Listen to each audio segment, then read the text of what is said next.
მოგესალმებით საქართველოს დღეს ჩვენ წავლობთ უდიდეს ავსტრიულ აკვარიუმში. დიახ, მეგობრებო, ყველაზე მრავალფეროვან, ყველაზე სოფლიოში თითქმის ყველაზე დიდ აკვარიუმში. ამიტომაც ახლა თქვენ უნდა წამოყვეთ და უმაგრეს ვიდეოს გადავიღეთ. თქვენთვის მეგობრებო, აბა წავედით.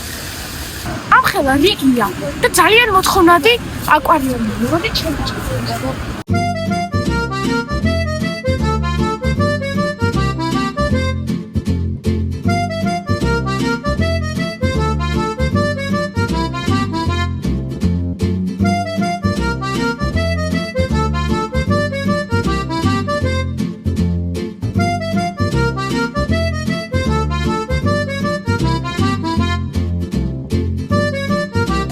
შეგიძლიათ თევს მოებიარო. ეხლა ამოვედით პითონთან და შეხედეთ რა ხელა პითონია.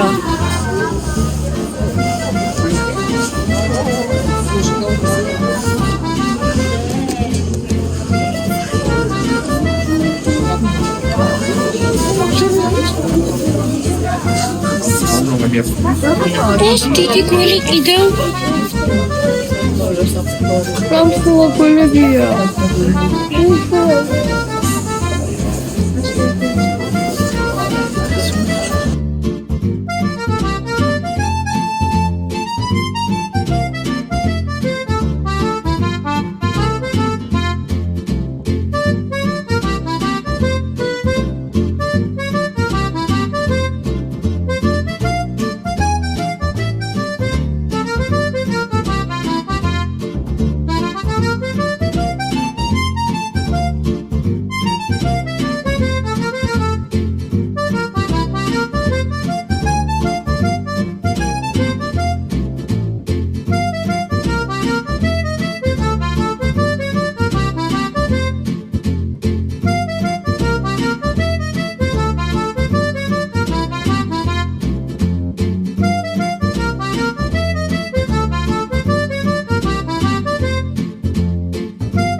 მწვანე გველები.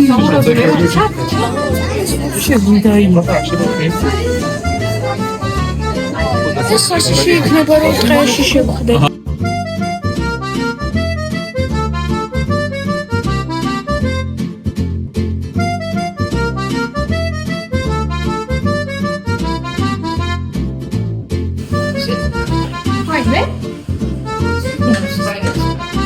რა ხმები იყო ნიკუშ? მაიმუნების და ამათი?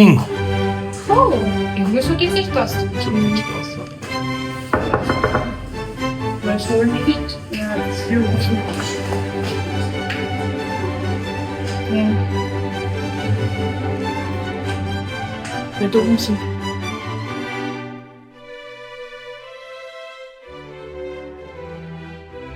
მეგონი ჯგალებში ვარ. შეხედეთ. Რაღაც აღმოჩნდა წონს ისე.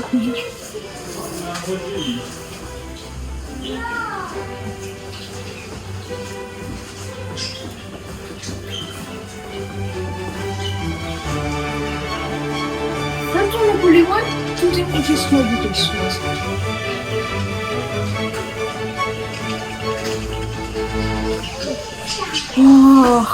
წარმომიდგენია რა მაგარია.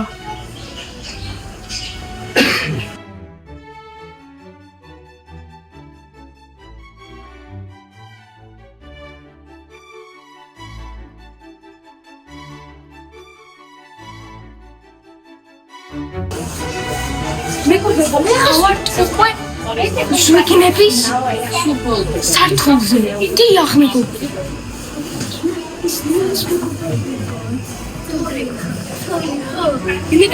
აი, მეგობრებო, უკვე ჩვენ ვართ შუქინების სართულზე. შეხედეთ შუქინი.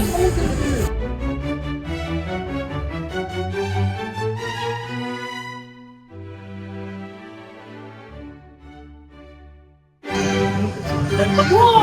შეხედეთ, მე უკვე წყალში ვარ.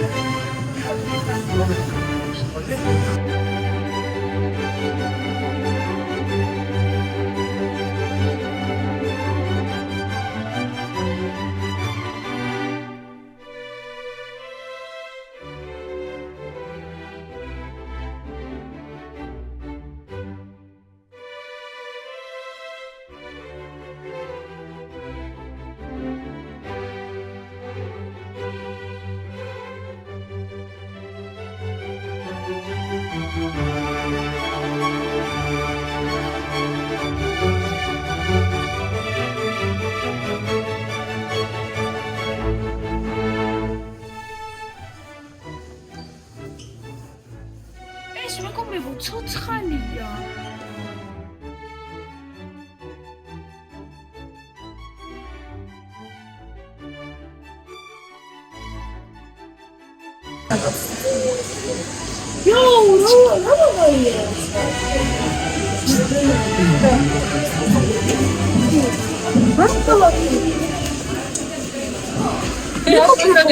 Ramazzi თევზები არიან.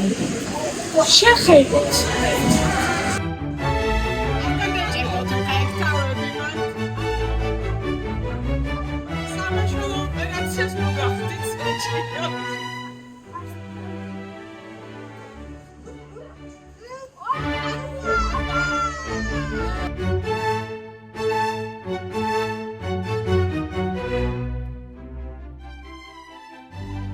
ეხლა უნდა ნიანგი განახოთ.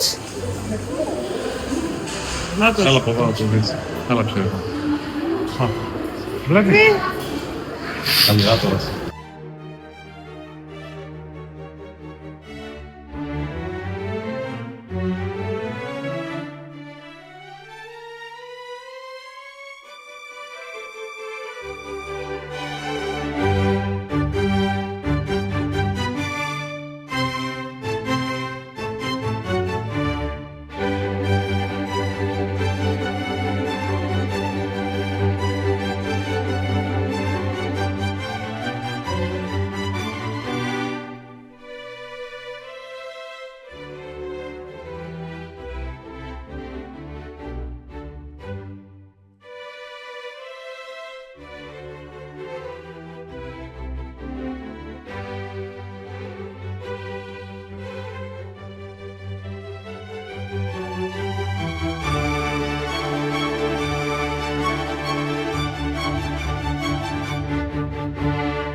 ნიკუშა, აბა გითხარი, სტამბულის აკვარიუმი ჯობს თუ ავსტრიის, ანუ ვენის აკვარიუმი, რომელი ჯობია? აზრით არ გეტყიდოთ ავსტრიელებს და თურქეთის ჯობია. და რატომ?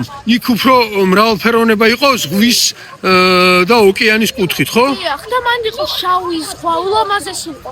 აქაც ლამაზი. ბოდიში, ზღვის და ოკეანის მკვიდრთა შორის უფრო დიდი განსხვავება იყო ვიდრე აქაურ ვენის აკვარიუმში.